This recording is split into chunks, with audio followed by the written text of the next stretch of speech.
Détends-toi. Personne ne vient, m'a envoyé ma sœur par SMS quelques minutes avant la cérémonie de mariage. On est tous à mon dîner de fiançailles à la place. 2 minutes plus tard, ma mère a enchaîné avec « Au fait, j'ai utilisé ta carte. Les $5100. » Rajoutant un peu dessus. J'ai juste répondu « Compris. » Ce soir-là, j'ai prononcé mes vœux seul devant 47 chaises vides. À 3 heures du matin, j'ai envoyé un lien à la conversation de groupe familial avec une seule ligne « Vous feriez mieux de regarder ça avant que grand-père ne le voie. » Je m'appelle David. J'ai 33 ans, je suis consultant en informatique et je travaille principalement avec des petites entreprises. Rien de glamour, juste assez d'argent et de liberté pour vivre ma vie comme je l'entends. Je ne suis pas le fêtard, pas le centre de l'attention, et certainement pas le favori de la famille. Ce titre a toujours appartenu à ma sœur cadette, Rachel. C'est l'enfant prodige. Belle, bruyante, charmante, toujours celle à qui tout le monde veut parler au dîner de famille. Moi, je suis le gars à qui on demande de réparer le Wi-Fi. Mais ça me va. Je n'ai jamais eu besoin des projecteurs. Je voulais juste la paix. L'année dernière, j'ai demandé en mariage ma petite amie depuis 4 ans, Jenna. C'est le genre de personne qui écrit des mots de remerciement au barista, celle qui apporte des encas supplémentaires lors des voyages en voiture au cas où quelqu'un n'oublierait. Une belle âme. Elle a dit oui en larmes, et nous avons commencé à planifier un petit mariage. Juste 50 personnes, des amis proches, un peu de famille élargie. Le lieu était un petit vignoble à 1 heure de la ville. Rien d'extravagant, mais magnifique. Mes parents n'étaient pas ravis que ce ne soit pas un mariage à l'église. Rachel a plaisanté, alors, tu fais un mariage pique-nique? C'est mignon. J'ai laissé passer. C'est ce que je faisais toujours. Le plan était simple. Cérémonie à 16 heures, dîner au coucher du soleil. Mon pote Jake s'occupait de la musique. La cousine de Jenna, des fleurs. Rachel avait dit oui pour être témoin. Maman a dit qu'elle serait là tôt pour aider à l'installation. Papa a même accepté de conduire Jenna à l'hôtel, car son propre père est décédé il y a quelques années. J'ai loué des chaises, 50. Ce matin-là, Jenna était dans la suite nuptiale avec ses amis. Je faisais les 100 pas dans ma petite salle de préparation, vérifiant l'heure toutes les 2 minutes. 15h30, puis 15h45.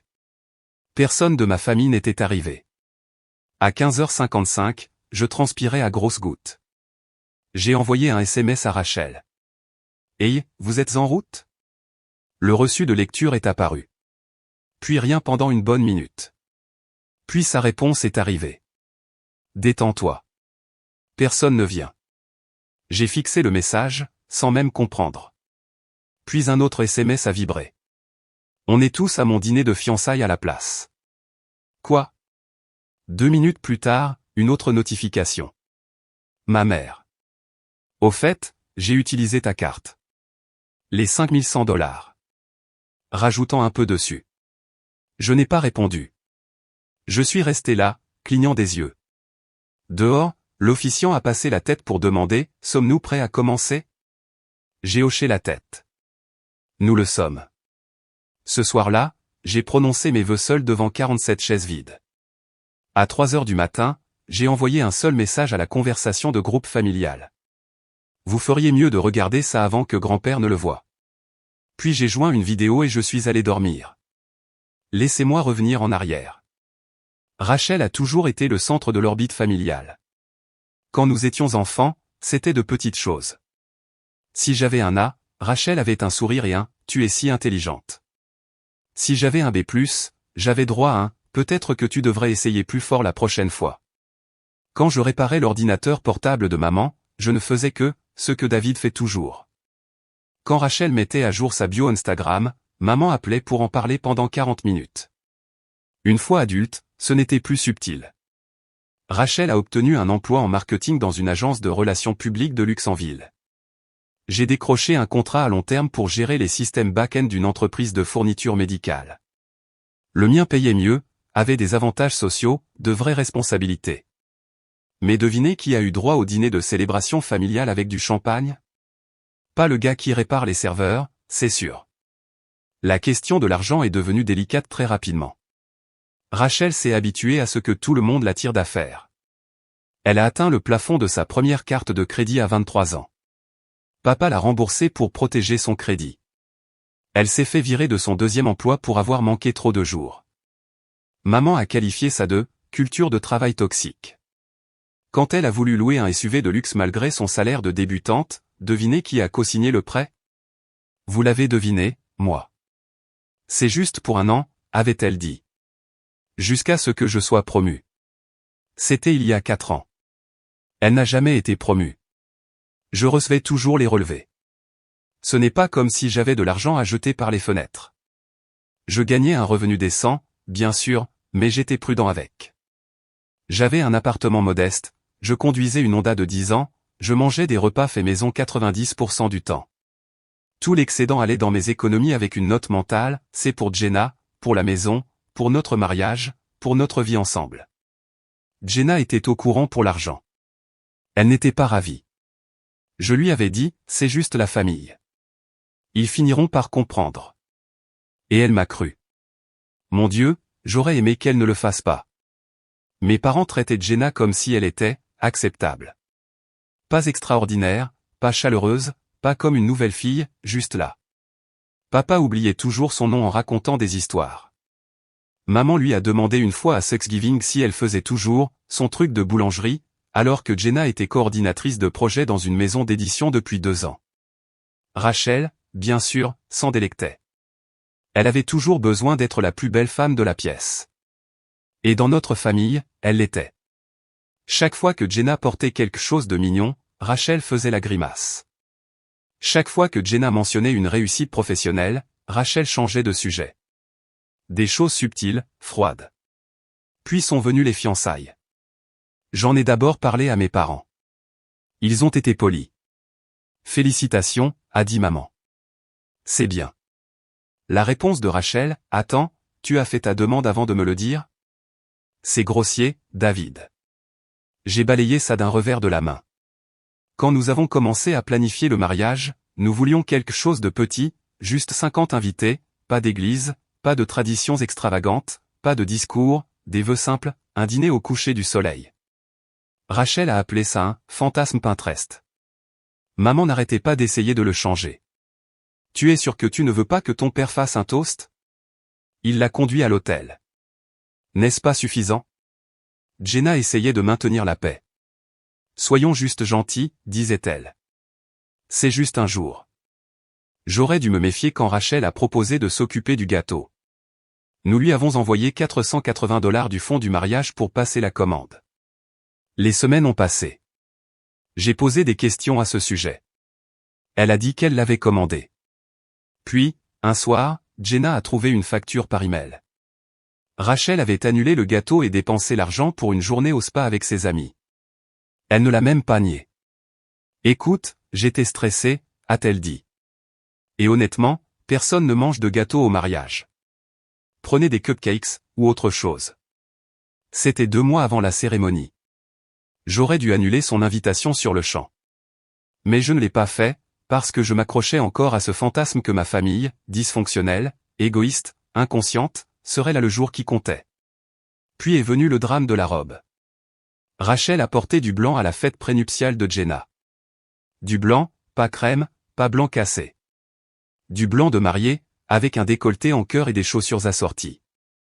Tout le monde l'a remarqué. Jenna n'a rien dit. Elle a souri aux invités, a distribué les cadeaux comme si de rien n'était. Mais quand nous sommes rentrés ce soir-là, elle a pleuré dans la salle de bain pendant une demi-heure. Je voulais juste un jour, a-t-elle dit. Juste un jour où on ne me ferait pas sentir invisible. Je me suis assis de l'autre côté de la porte, me sentant comme le plus grand idiot du monde. Nous étions à 2 semaines du mariage, et au fond de moi, je pense que je savais déjà. Je savais que quelque chose allait mal tourner. Je ne pensais juste pas que ce serait aussi grave. Le jour du mariage a commencé calmement. Je me suis réveillé à 6 heures du matin avec la lumière du soleil qui filtrait à travers les stores de l'hôtel. Jenna était déjà debout, assise par terre dans sa robe de chambre, griffonnant quelque chose dans un carnet. Elle avait l'air calme, paisible, concentrée. Elle a souri quand j'ai bougé. « Tu écris tes vœux ?» ai-je demandé. Elle a hoché la tête. « Presque fini. Je lui ai embrassé l'épaule, j'ai dit que je lui laisserais de l'espace et je suis parti prendre un café. Je me suis dit que je passerais tôt au lieu de réception pour aider l'équipe à décharger les chaises, faire une dernière vérification, juste des trucs normaux de marié. Pendant tout le trajet, je n'arrêtais pas de me dire que tout irait bien. À 10 heures, mon téléphone a vibré. C'était maman. Hey, juste pour te prévenir. Rachel a dit qu'il pourrait y avoir un retard. Ne t'inquiète pas, je n'y ai pas beaucoup pensé. Rachel est toujours en retard. Coiffure, maquillage, drame. J'ai répondu, d'accord, à tout à l'heure, vers 15 heures. Elle n'a pas répondu. À 14h30, les invités ont commencé à arriver. Les amis de Jenna, mon pote de fac Jack qui avait conduit 4 heures pour être là. L'officiant s'était installé sous l'arche couverte de vignes. La cousine de Jenna a terminé les fleurs. Tout semblait parfait, sauf que la mariée était toujours dans sa salle de préparation et que de mon côté des chaises, le côté réservé à la famille, était complètement vide. Pas de maman, pas de papa, pas de Rachel. Je suis allé derrière le bâtiment du lieu de réception, téléphone à la main, et j'ai envoyé un texto à ma sœur. Heure d'arrivée ? 1 minute plus tard, la bulle a montré qu'elle était en train d'écrire. Puis son message est apparu. Détends-toi. Personne ne vient. J'ai fixé le message comme si c'était une mauvaise blague. Mon pouce a plané sur l'écran. Je ne savais même pas quoi dire, mais un autre message est apparu. On est tous à mon dîner de fiançailles à la place. Les mots n'avaient pas de sens. Je les ai lus 5 fois. J'ai senti ma poitrine se serrer. Puis maman s'en est mêlée. Son texto, au fait, j'ai utilisé ta carte. Les $5100. Rajoutant un peu dessus. J'ai juste répondu, compris. Puis je suis retourné dans la zone principale. L'officiant regardait autour de lui, nerveusement. David, a-t-il demandé. Sommes-nous ? Nous sommes prêts, ai-je dit. Commencez. Alors, je me suis tenu seul devant. Jenna a descendu l'allée, tout en grâce et en assurance, souriant comme si de rien n'était, comme si son marié ne venait pas d'être abandonné par toute sa famille, comme si nous ne prononcions pas nos vœux devant 47 invités et 47 chaises vides. Elle a dit, oui, je le veux. Et je l'ai dit en retour. Tout le monde a applaudi. Le photographe a pris des photos qui semblaient magnifiques en surface. Personne n'a parlé de la salle à moitié vide. Nous avons coupé le gâteau, celui que Jenna a commandé à la dernière minute quand elle a réalisé que Rachel n'avait jamais remplacé celui qu'elle avait annulé. Nous avons dansé. Mon ami de fac a fait un discours. L'oncle de Jenna a joué du piano. À 21h, la fête s'est terminée. Nous sommes retournés à notre hôtel en silence. Elle a pris ma main dans la voiture et l'a juste serrée. Je suis désolé, a-t-elle murmuré. Je n'ai rien dit, non pas parce que j'étais en colère contre elle, mais parce que je savais, enfin, que quelque chose en moi s'était brisé, comme un interrupteur qui avait basculé. Quelque chose que j'avais ignoré pendant des années venait de se fissurer complètement. Il l'avait choisi à nouveau, le jour de mon mariage. Quand nous sommes retournés dans notre chambre, Jenna est allée se démaquiller. Je me suis assis au bord du lit, fixant mon téléphone. Rachel avait posté une photo sur Instagram, elle et son fiancé souriant sur un bar sur le toit avec des ballons, fiancés, en arrière-plan. Mes parents étaient là, verres levés, sourires assortis. Je n'arrêtais pas de regarder la photo. Je n'ai pas pleuré. Je n'ai pas jeté le téléphone. J'avais juste froid. Puis j'ai ouvert mon ordinateur portable. Voyez-vous, ce que Rachel ne savait pas, ce qu'aucun d'eux ne savait, c'est que j'avais un hobby. Un petit, vraiment. Juste une petite chaîne YouTube que j'avais lancée pendant le confinement. Des tutoriels techniques, des sketchs amusants, des vlogs personnels. Rien d'énorme, mais je l'ai maintenu pendant des années. Avec le temps, elle a pris de l'ampleur. Une de mes vidéos sur la réparation d'un bug courant de Windows était devenue légèrement virale. J'avais 68 000 abonnés, assez pour gagner un revenu d'appoint, assez pour me donner une plateforme. Alors, cette nuit-là, à 2h53, j'ai enregistré quelque chose. Je me suis assis dans mes vêtements de mariage, toujours froissés, la cravate desserrée, le visage vide, et j'ai parlé à la caméra. J'ai raconté l'histoire, pas de manière dramatique, sans crier, juste des faits. Aujourd'hui était censé être mon mariage. Ma famille n'est pas venue. Ils étaient au dîner de fiançailles de ma sœur à la place. Ma mère a utilisé ma carte pour le payer. Il ne s'agit pas de vengeance. Il s'agit de clarté. D'années à être le second. De regarder ma sœur tordre la vérité, profiter, dépasser les limites et être récompensé pour cela. De m'entendre dire de maintenir la paix si souvent que j'ai oublié que j'avais le droit d'être en colère. J'ai terminé la vidéo par un message simple. C'est fini. C'est la dernière fois que je les laisse me prendre quelque chose. Je l'ai mise en ligne en privé. Puis j'ai envoyé un seul message à la conversation de groupe familial. Vous feriez mieux de regarder ça avant que grand-père ne le voie. Pas d'émoji, pas de menace, juste le lien. Puis j'ai éteint mon téléphone et je me suis glissé dans le lit à côté de Jenna. C'était la première nuit depuis des années où j'ai dormi d'une traite jusqu'au matin.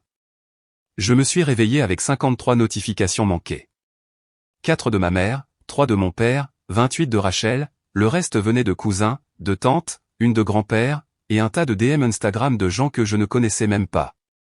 La vidéo a explosé. Je ne m'y attendais pas. Il s'avère que lorsque vous taguez une publication, ma famille a raté mon mariage pour les fiançailles de ma sœur, et que vous incluez des preuves réelles ou des SMS, des captures d'écran, même le relevé bancaire montrant le débit de $5100, les gens y prêtent attention. Ça a commencé doucement, quelques centaines de vues. Puis ça a atterri sur un fil Reddit. De là, TikTok s'en est emparé.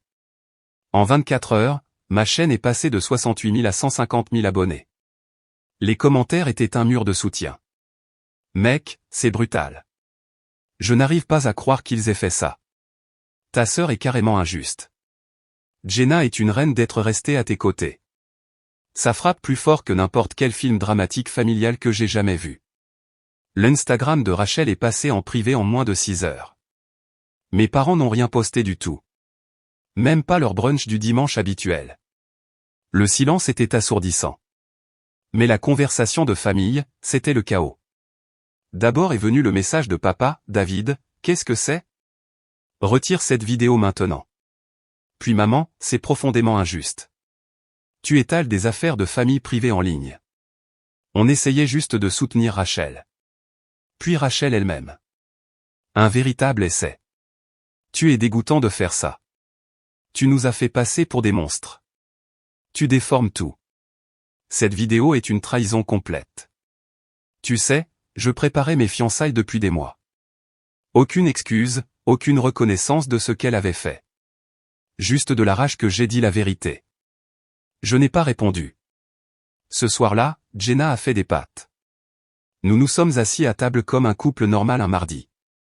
Sauf que maintenant, elle avait un mari avec une petite communauté de fans et un scandale familial qui faisait le buzz sur 3 subreddits.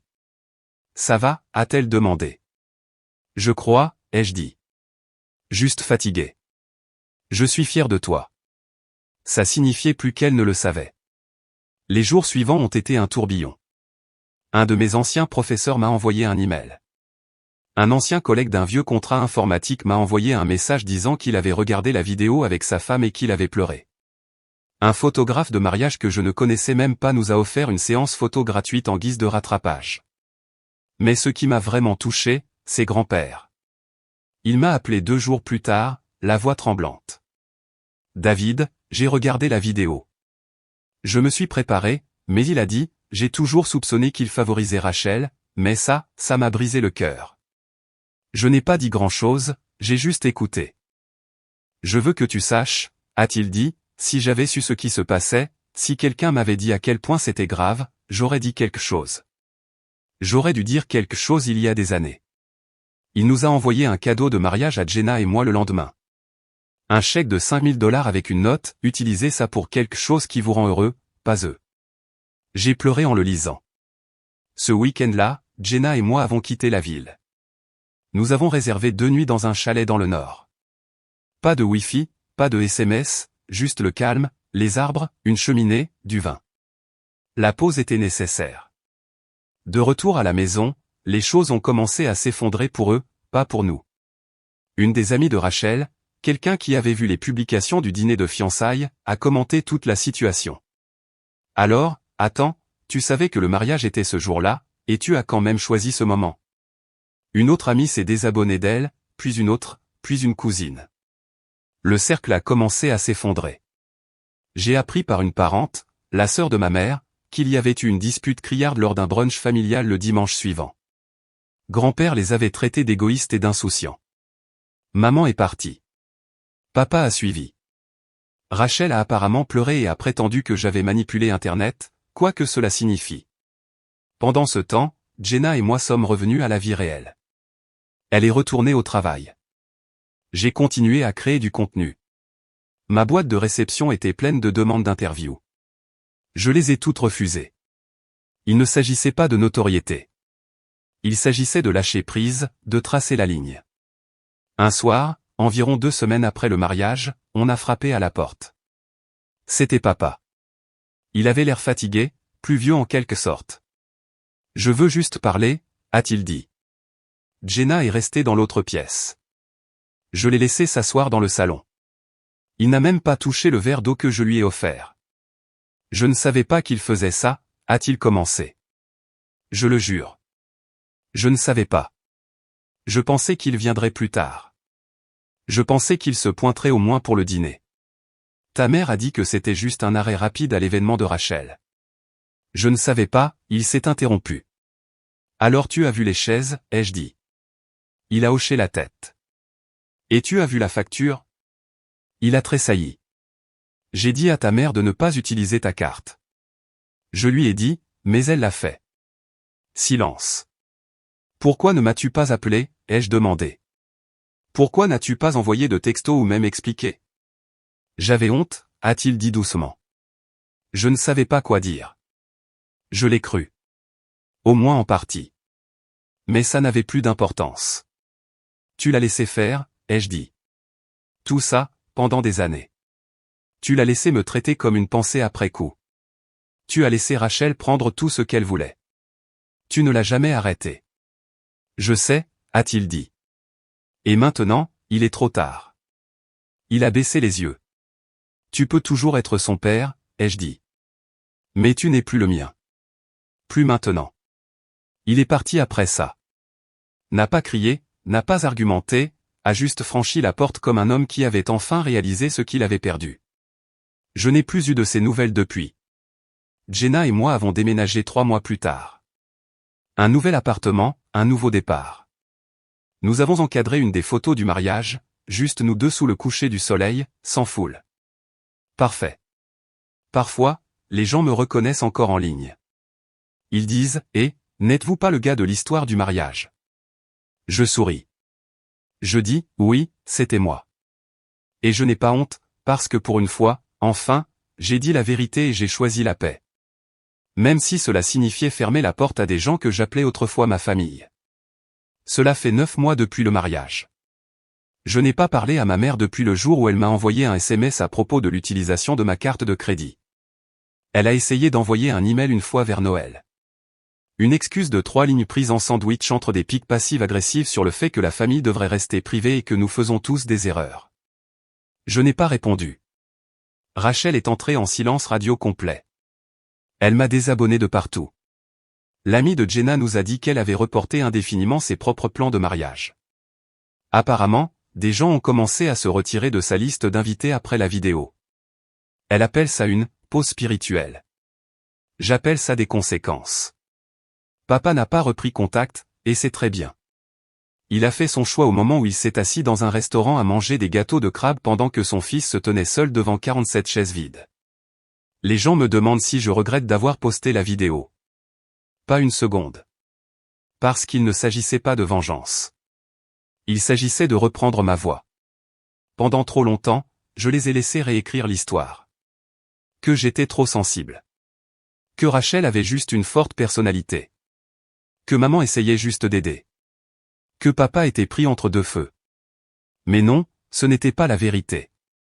La vérité, c'est qu'ils ont choisi Rachel encore et encore pendant que je payais les factures, que je restais silencieux et que je faisais la paix. La vérité, c'est que j'ai été effacé si souvent que j'ai oublié ce que c'était que de se défendre, jusqu'à ce que je le fasse. Et une fois que je l'ai fait, je ne me suis plus jamais rassis. Jenna et moi allons mieux que jamais.